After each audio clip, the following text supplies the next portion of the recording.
삶에서 값진 3초라는 글이 있습니다. 3초, 아주 짧은 시간이죠. 아주 짧은 3초라는 시간인데, 그 글에 보게 되면 엘리베이터를 탔을 때 닫기를 누르기 전 3초만 기다리자. 정말 누군가 급하게 오고 있을지도 모른다. 내 차 앞으로 다급히 끼어드는 차가 있으면 3초만 서행으로 기다리자. 그 사람의 아내가 정말 아플지도 모른다. 친구와 헤어질 때 그의 뒷모습을 3초만 더 보고 있어주자. 혹시 그가 가다가 뒤를 돌아봤을 때 허전하지 않도록. 정말 화가 나서 참을 수 없을 때라도 3초만 고개를 들어 하늘을 보자. 화는 지나고 나면 아무것도 아닌데. 차창 밖으로 고개를 내밀다가 한 아이와 눈이 마주쳤을 때 3초만 손을 흔들어 주자.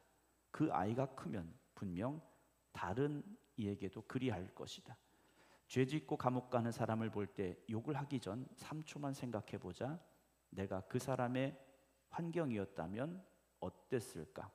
아내가 화가 나서 소나기처럼 퍼부어도 3초만 미소 짓고 들어주자. 좀 힘들 것 같아요. 그녀가 저녁엔 넉넉한 미소로 차를 한 잔 따라줄지 어찌 아는가. 3초가 상당히 짧은 시간이지만 그 3초를 통하여서 많은 상황들이 바뀔 수 있다라는 이야기인 것 같습니다. 여러분들에게 있어서 그 3초는 지난 한 주간 어떤 시간이었습니까? 저도 성격이 급해서 3초를 참기가 조금 어려웠었는데 또 지금은 조금 이제 한 2초는 버텨보려고 합니다.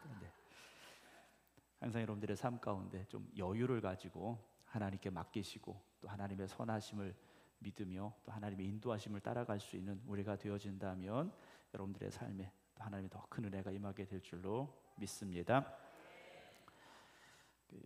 그림 형제가 쓴 동화 중에 백설공주라는 동화가 있습니다. 백설공주 동화에 보게 되면 백설공주가 나오고 백설공주를 이제 독사과를 먹여서 죽이는 그 뭐죠? 마녀가 나오죠. 근데 마녀한테는 뭐가 있었습니까? 거울이 있었어요. 거울이 있어서 얼굴을 비춰보는데 물어보죠. 거울아, 거울아, 세상에서 누가 제일 그런 거 안 해보시나요? 여러분 거울을 보시고 한번 얘기해 보세요. 거울아, 거울아, 누가 세상에서 제일 예쁘니? 여러분들이 보는 거울 한번 놓고 집에 가서 한번 해보세요. 그 얼굴이 가장 예쁜 얼굴입니다. 조용히 권사님, 아멘. 근데 이 마녀가 거울을 보고 얘기를 했어요. 근데 누구의 얼굴이 나왔습니까? 백설공주의 얼굴이 나왔어요. 거울은 우리의 겉모습을 제대로 정확히 비춰줍니다. 물론 왜곡된 거울이 있어요. 조금 오목한 거울은 날씬하게, 조금 볼록한 거울은 이게 왜 이렇게 뚱뚱해졌나 보여주는 이런 왜곡된 거울이 있긴 합니다만 정상적인 거울이라면 우리의 외적인 모습을 정확히 그대로 보여주는 게 맞습니다. 그러나 우리의 내면은 그런 거울로는 보여지지가 않습니다. 우리의 내면, 우리의 영적인 상태, 이걸 보여주는 거울은 사실 없어요. 만약에 그런 거울이 있어서 예배당 문 앞에 딱 걸어놨다면 여러분 우리가 당당하게 여기 들어올 수 있었을까? 그렇지 않았을 수도 있어요. 성당에 가면 성당 입구를 들어가면 성수라고 있습니다. 이 사람들이 그물을 찍어서 자기의 기도를 하고 들어가게 돼요. 그 물로 자기들이 거룩해진다고 고백하면서 들어가요. 그 바탕에는 뭐가 있느냐? 죄인이라는 기본적인 생각이 있는 거예요. 물론 그 의식적인 의례적인 것들을 제가 말씀을 드리는 건 아니고요. 우리가 주님 앞에 나올 때 우리는 죄인이라는 사실을 먼저 고백할 수 있어야 되고, 나는 주님 없이 살 수 없습니다라는, 나는 연약한 사람입니다라는 그런 고백이 있어야 됩니다. 오늘 본문의 말씀은 바울이 지금의 터키라고 하다가 이제 나라 이름을 좀 걔들이 바꿔놔가지고 에베소라는 지역에 갔어요. 에베소에 갔는데 거기서 어떤 제자들을 만난 상황을 우리에게 말씀해 주고 있습니다. 물었어요. 2절 보면 너희가 믿을 때 성령을 받았느냐라고 묻습니다. 바울이 그들에게 던진 질문은 믿을 때 성령을 받았느냐예요. 여러분, 누군가를 만나서 대화할 때 그 사람에게 묻고 싶은 첫 번째 질문이 뭡니까? 그게 여러분들이 가장 관심을 가지고 있는 질문이에요. 누군가에게 묻고 싶은 그 첫 번째 질문, 그것이 여러분들이 가지고 있는 가장 큰 관심사입니다. 바울은 그들에게 다른 거 묻지 않았어요. 교회 다닌 지 얼마 됐느냐? 묻지 않았습니다. 나이가 몇 살이냐? 묻지 않았어요. 우리나라 사람들 누구 만나면 제일 먼저 물어보는 게 뭡니까? 나이가 몇 살이에요? 고향이 어디예요? 이름이 뭐예요? 이런 거 물어보지 않습니까? 우리는 어떤 그 끈끈함이 있어요. 우리나라 사람들. 그 잘못됐다라는 건 아닙니다. 끈끈한 게 있고 또 위아래가 확실해요. 네, 나이를 물어보는 건 내가 위인지 아래인지 확인을 해보려고 하는 거지 않습니까? 근데 바울은 너희가 믿을 때 성령을 받았느냐라는 질문을 해요. 바울에게 있어서, 바울의 사역에 있어서 가장 중요한 것, 그의 질문에서 볼 수 있습니다. 성령의 임재라는 거죠. 오늘 교회를 다니고 있는 저와 여러분들에게도 이 질문은 아주 중요한 질문입니다. 단지 우리가 오늘 교회에 왔습니다. 그리고 내가 어떤 윤리적으로 도덕적으로 살고 있습니다. 이것으로 해결되지 않는 문제라는 거죠. 오늘 성령이 내 안에 계신가? 그 말씀은 내가 성령의 사람으로 살고 있는가라는 거죠. 우리들 스스로에게 똑같이 물어봅니다. 나는 성령을 받았는가? 오늘 이들은 누굽니까? 제자라고 성경에 기록이 되어 있어요. 어떤 제자들, 이름은 알지 못하지만 어떤 제자들이에요. 이 당시에 제자라는 호칭은 아무에게나 주는 게 아니지 않습니까? 나름대로 교회에서 어떤 신앙의 열심과 어떤 과정을 거쳐온 사람들이에요. 그런데 이들에게 믿음은 있었는데 성령의 임재가 없었다라는 거죠. 이들이 예수님을 믿지 않은 게 아니라는 겁니다. 예수님이 어떤 분이신지 알고 있고 그 신앙의 고백으로 교회 공동체 안에 있는 사람들이에요. 그런데 바울은 성령 받았느냐? 라고 물었다라는 거죠. 여러분, 믿는 것과 성령 충만한 삶을 사는 건 다릅니다. 믿음과 성령 충만함은 다르다라는 거죠. 그래서 바울이 물어보는 거예요.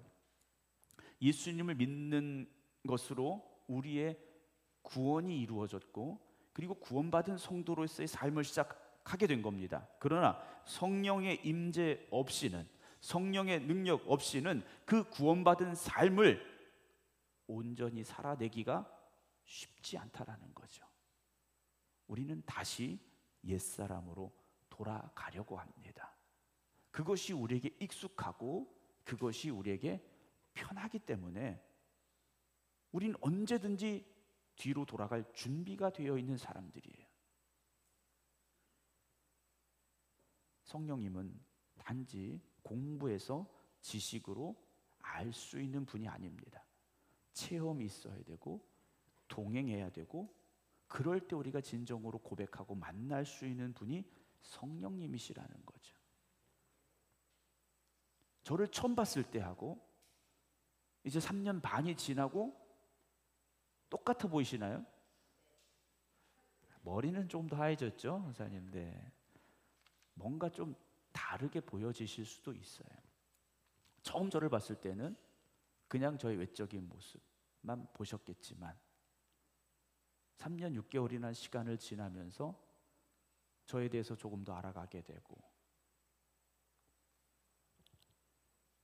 그리고 그 3년 반이라는 시간 동안 제가 또 그만큼 더 성숙해졌기 때문에 3년 반 전의 저와 지금의 저는 달라야 됩니다. 성령을 받았느냐라는 바울의 질문은 바울의 신앙의 고백이고 그의 사역의 중심에 바로 성령님이 계셨다라는 것을 우리에게 보여주고 있다라는 거죠. 바울은 원래 어떤 사람입니까? 사울이라는 이름으로 예수 그리스도를 핍박했던 사람이에요. 예수 믿는 사람들을 핍박하고 죽이고 감옥에 가두고 이런 일이 앞장섰던 사람입니다. 그런데 다메섹으로 가다가 그의 눈이 보이지 않았지 않습니까? 밝은 빛을 보면서 보이지 않았고, 그러나 그의 눈이 다시 밝아질 때 그는 영적인 눈이 열려지게 되고 성령의 충만함을 받게 됩니다. 바울은 분명히 알고 있었던 것 같아요. 성령 받지 않은 믿음은 껍데기에 불과하다라고 바울은 생각했던 것 같습니다. 믿는다고 말은 하지만 혹시 기쁨이 없다면, 기도에 뜨거움이 없다면, 말씀에 감동이 없다면, 찬송의 은혜가 없다면, 그리고 삶의 열매가 없다면 오늘 우리는 믿을 때 성령을 받았느냐라는 바울의 질문에 이 제자들과 같은 대답을 할 수밖에 없습니다. 아니라 우리는 성령의 계심도 듣지 못했다. 우리는 성령 받지 못했다 말하게 될지도 모릅니다. 본문에 나오는 이 제자들은 세례를 받았어요. 세례를 받았는데 누구의 세례를 받았느냐? 요한의 세례를 받았습니다. 예수님 오시기 이전에, 물론 예수님이 이 땅에 오시고 난 뒤의 상황이랍니다만, 예수님께서 복음을 전하시기 전, 공생의 이전에 세례 요한의 세례만 알고 있었다라는 거예요. 그럼 여기까지 와서 복음을 전한 사람은 누구였겠습니까? 거기까지만 아는 사람이었다라는 거죠. 복음을 전한 것 같은데 바울처럼 성령에 충만하지 못한 어떤 이가 와서 복음 전한 겁니다. 그렇게도 전도는 될 수 있어요. 여러분, 누군가를 교회로 데려오는 건 여러분 성령 받지 않아도 할 수 있습니다. 그러나 성령 받은 사람이 성령에 대해서 고백하고 성령의 인도하심을 따라 전도하고 그들을 인도하는 것과는 다른 결과를 가져올 수밖에 없다라는 거죠. 바울이 물은 믿을 때 성령을 받았느냐? 이들은 듣지도 못했다라는 거예요.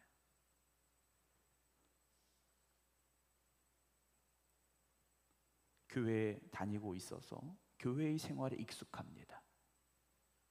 성경에 대해서 익숙합니다. 그러나 성령의 인도하심을 모르고 있었다라는 거죠.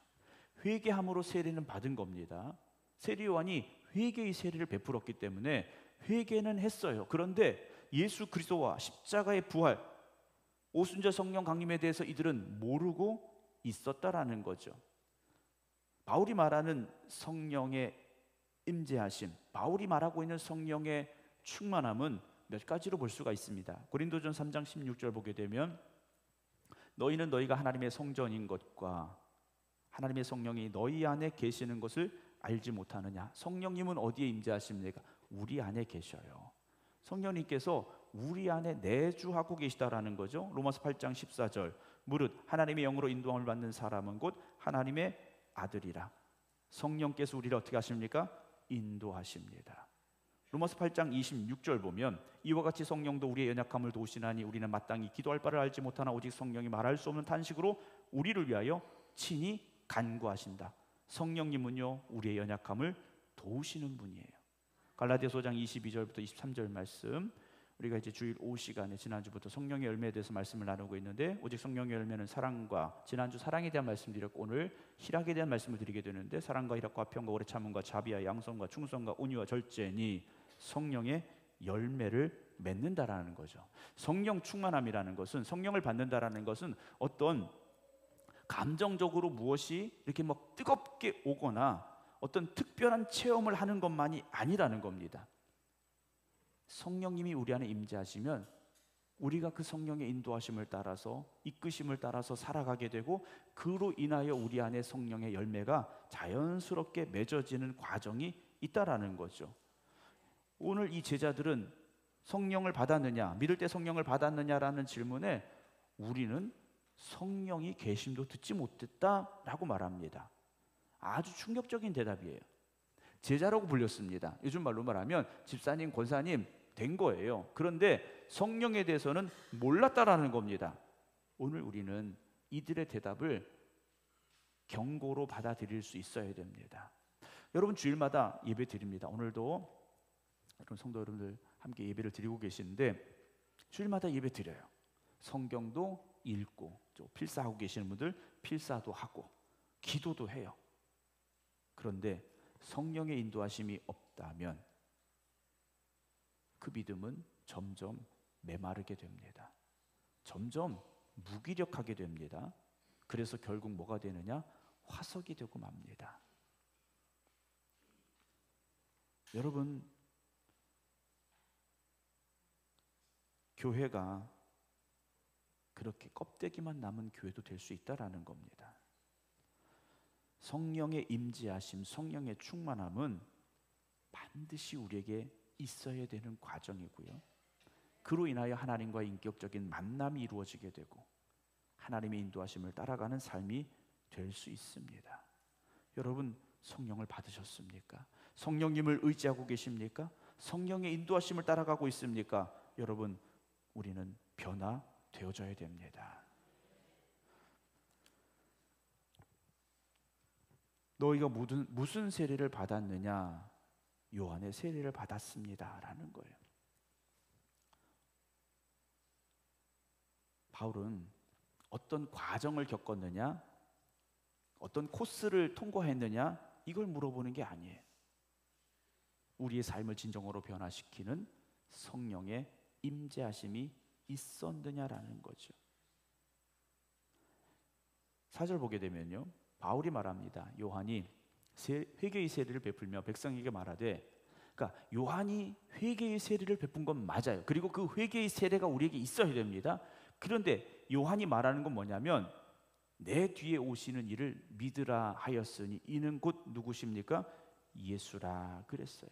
이 회개의 세례를 통하여 우리의 구세주가 되시는 예수님 앞으로 나아갈 수 있어야 되는데 회개의 세례까지만 받았다라는 거죠. 우리에게 구원의 완성을 이루신 예수님에 이르기까지는 못했다라는 겁니다. 예수의 이름으로 세례를 받는다라는 건 또 다른 세례를 의미하는 것이 아닙니다. 예수 그리스도께서 나의 죄를 대신 지시고 십자가에 죽으셨지만 죄와 사망 연세를 이기시고 부활하셨고 우리에게 약속하신 보혜사 성령님을 보내시사 우리가 새롭게 거듭난 삶을 살아가게 하신다라는 신앙의 고백이 거기에 담겨져 있다라는 겁니다. 회개의 세례라는 것은 내가 죄인임을 깨닫고 내가 세상을 바라보고 세상을 향해서 살아갔다면 이제 내가 하나님만 바라보고 살겠습니다라는 고백이에요. 거기까지만 가서는 되는 게 아니라는 거죠. 분명히 요한도 말했다라는 겁니다. 내 뒤에 오시는 이를 믿으라. 이는 곧 예수라 선포했다라는 거죠. 여러분, 믿음이라는 것은요, 내 삶의 방향이 바뀌는 것이고 내가 가야 될 길을 바꾸는 겁니다. 삶의 주인이 바뀌는 거예요. 그런데 그것으로 되는 것이 아니라 그 안에 성령님께서 임재하셔야 된다라는 거죠. 아까 말씀을 드렸듯이 우리는 자꾸 뒤돌아가려는 본능이 있습니다. 그게 더 편하고 그게 더 나에게 좋은 것 같기 때문에 여러분, 자꾸 우리는요 뒤돌아가려고 한다라는 거죠.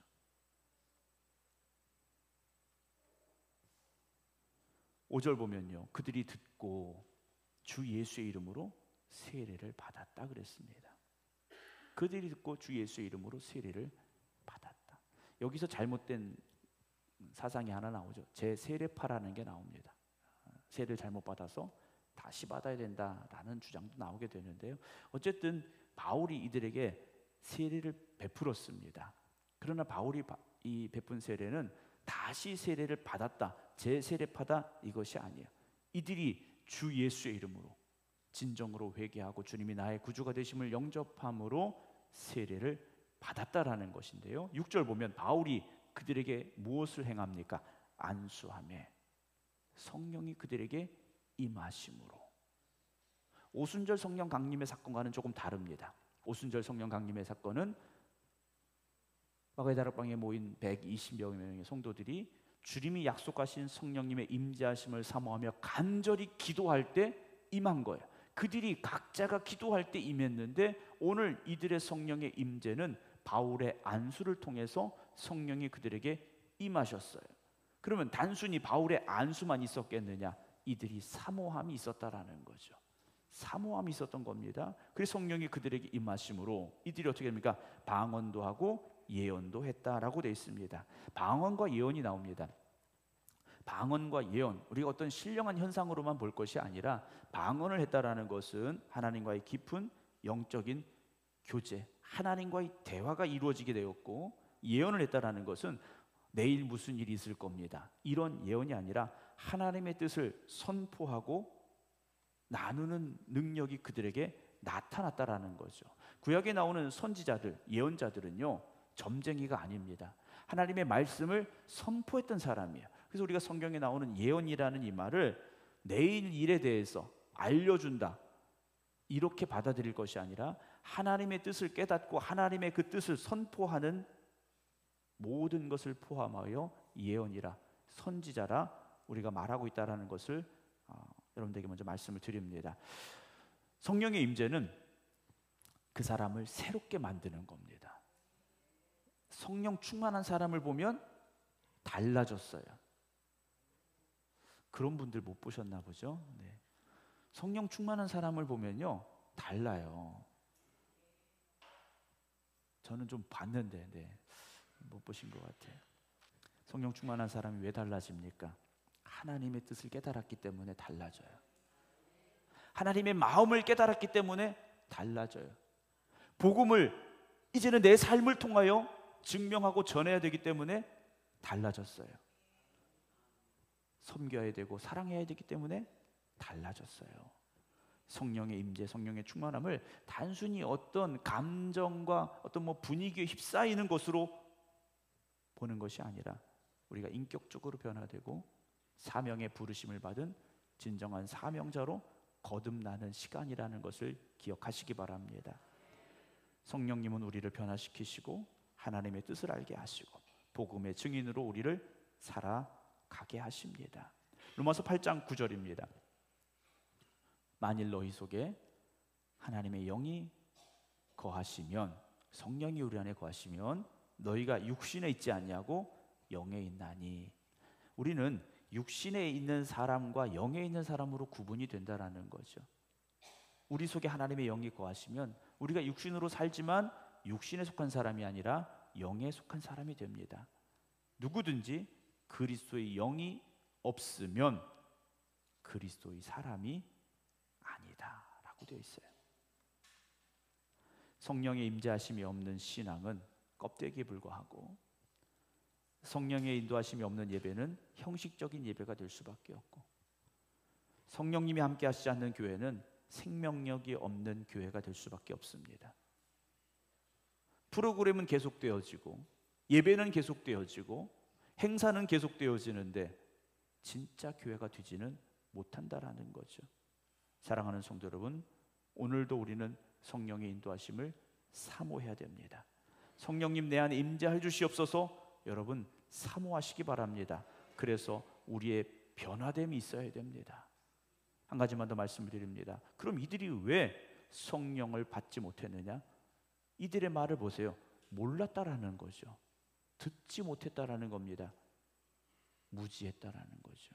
아직도 모르고 있다면 우리는 선포해야 됩니다. 그리고 무관심하기 때문이에요.